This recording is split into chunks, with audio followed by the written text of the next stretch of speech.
샬롬. 고난주간 첫 번째 날 월요일을 맞이하였습니다. 우리가 오늘부터 한 주간 영상으로 기도회를 통해서 주님이 가신 그 십자가의 길을 함께 묵상하는 그런 시간을 갖고자 합니다. 먼저 이 시간 찬양으로 우리 마음을 열기를 원합니다. 주 사랑이 나를 숨쉬게 해. 우리 그 찬양 들으시면서 또 아시는 분들은 그 찬양을 함께 부르시면서 이 시간 마음의 문을 활짝 열기를 원합니다. 오늘 우리에게 주시는 말씀 함께 보겠습니다. 신약성경 마가복음 11장 12절부터 21절 말씀까지. 마가복음 11장 12절부터 21절 자막을 보시면서 우리 함께 이 말씀 한 목소리로 같이 함께 읽겠습니다. 시작. 이튿날 그들이 베다니에서 나왔을 때에 예수께서 시장하신지라 멀리서 잎사귀 있는 한 무화과 나무를 보시고 혹 그 나무에 무엇이 있을까 하여 가셨더니 가서 보신즉 잎사귀 외에 아무것도 없더라. 이는 무화과의 때가 아님이라. 예수께서 나무에게 말씀하여 이르시되 이제부터 영원토록 사람이 내게서 열매를 따먹지 못하리라 하시니 제 아들이 이를 듣더라. 그들이 예루살렘에 들어가니라. 예수께서 성전에 들어가서 성전 안에서 매매하는 자들을 내쫓으시며 돈 바꾸는 자들의 상과 비둘기 파는 자들의 의자를 둘러 엎으시며 아무나 물건을 가지고 성전 안으로 지나다님을 허락하지 아니하시고 이에 가르쳐 이르시되 기록된 바 내 집은 만민이 기도하는 집이라 칭함을 받으리라고 하지 아니하였느냐. 너희는 강도의 소굴을 만들었도다 하시매 대제사장들과 서기관들이 듣고 예수를 어떻게 죽일까 하고 꾀하니 이는 무리가 다 그의 교훈을 놀랍게 여김으로 그를 두려워함이라. 그리고 날이 저물매 그들이 성 밖으로 나가더라. 그들이 아침에 지나갈 때에 무화과 나무가 뿌리채 마른 것을 보고 베드로가 생각이 나서 여쭤보되 라비여 보소 저주하신 무화과 나무가 말랐나이다. 아멘. 예수님은 구약의 예언대로 나귀를 타시고 겸손하게 예루살렘 성에 입성해서 사람들로부터 호산나 찬송을 받으면서 구세주로 메시아로 환호를 받고 그리고 저녁이 되어 다시 베다니라고 하는 동네에 가서 하룻밤을 묵으셨습니다. 이 베다니는 예루살렘에서 한 3km 떨어진 그런 곳에 위치한 작은 동네였습니다. 그런데 이 동네는 우리가 잘 아는 그 죽었다가 산 나사로와 그 두 누이 마르다와 마리아가 살고 있는 바로 그 마을이었습니다.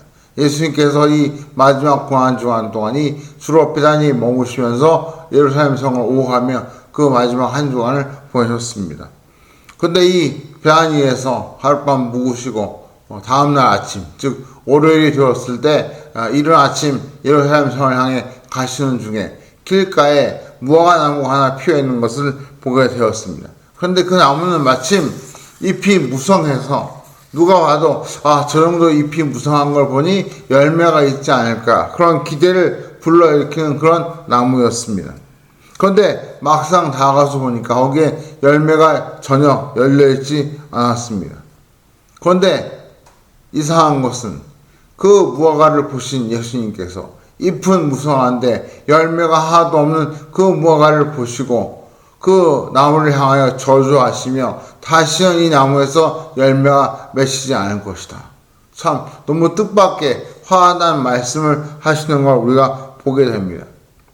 이 장면만 보면 예수님이 굉장히 성질이 욱하시네 그런 생각이 들기도 하고요. 혹은 예수님 왜 이렇게 마음이 좀 쫌스러워 좀 넓은 마음으로 아량을 베푸셔도 되는데 왜 그러실까 이런 생각이 들기도 합니다. 그런데 사실 이 사건에는 예수님의 숨은 속내가 담겨 있습니다. 원래 이스라엘 지방에서 무화과 나무는 1년에 2번 열매를 생산합니다. 주로 6월달과 8월달에 열매를 맺습니다. 그런데 오늘 예수님께서 예루살렘 성을 향해 가시는 이 시기는 4월 초였습니다. 아직 꽃은 고사하고 잎사귀가 다 나지 않을 만큼 아직 그 나무가 자라지 않은 그런 때인데 그런 때 유독 이 나무만큼은 잎사귀가 무성하게 피어 있었던 것입니다. 잎이 무성했기 때문에 잘 익은 열매는 아닐지라도 푼 열매 정도는 있지 않을까 그런 기대를 불러일으켰습니다. 그러나 그 기대와는 반대로 거기엔 단 하나의 열매도 없었던 것입니다.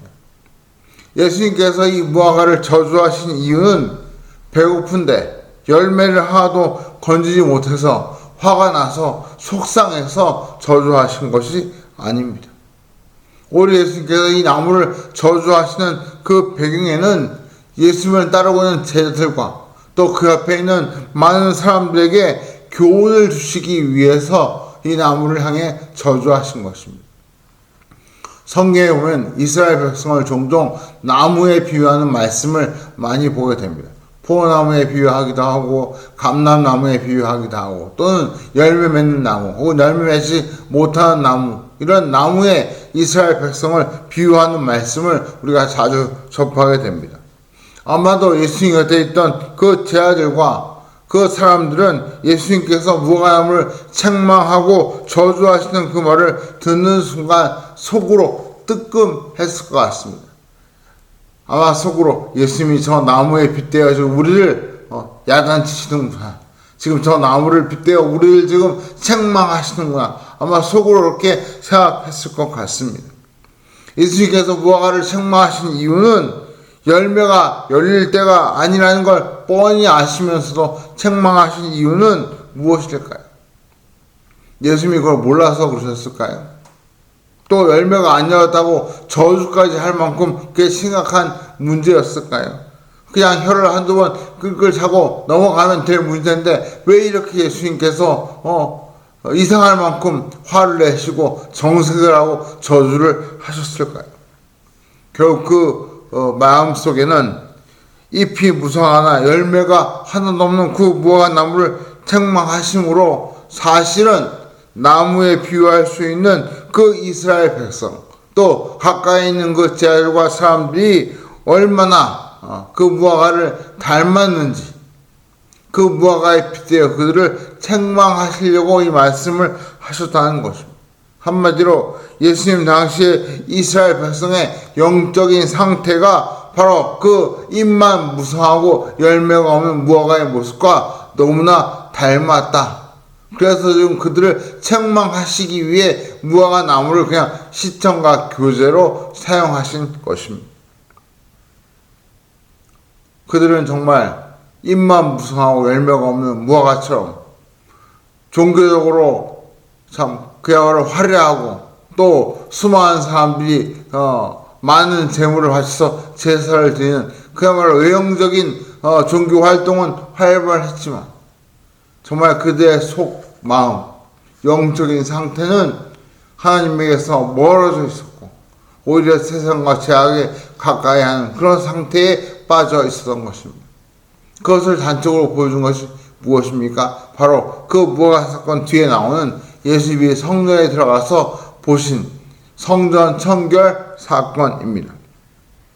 예수님이 성전에 올라가서 성전에 들어가서 보았더니 기도하고 예배드려야 할 그 성전에 기도하는 사람, 제사 지내는 사람은 보이지 않고 오히려 제사에 쓸 짐승들을 파는 상인들과 또 로마의 화폐를 유대 화폐로 바꾸어서 성전세를 낼 수 있도록 돈을 환전해준 환전상들이 그 성전 안에 가득했습니다.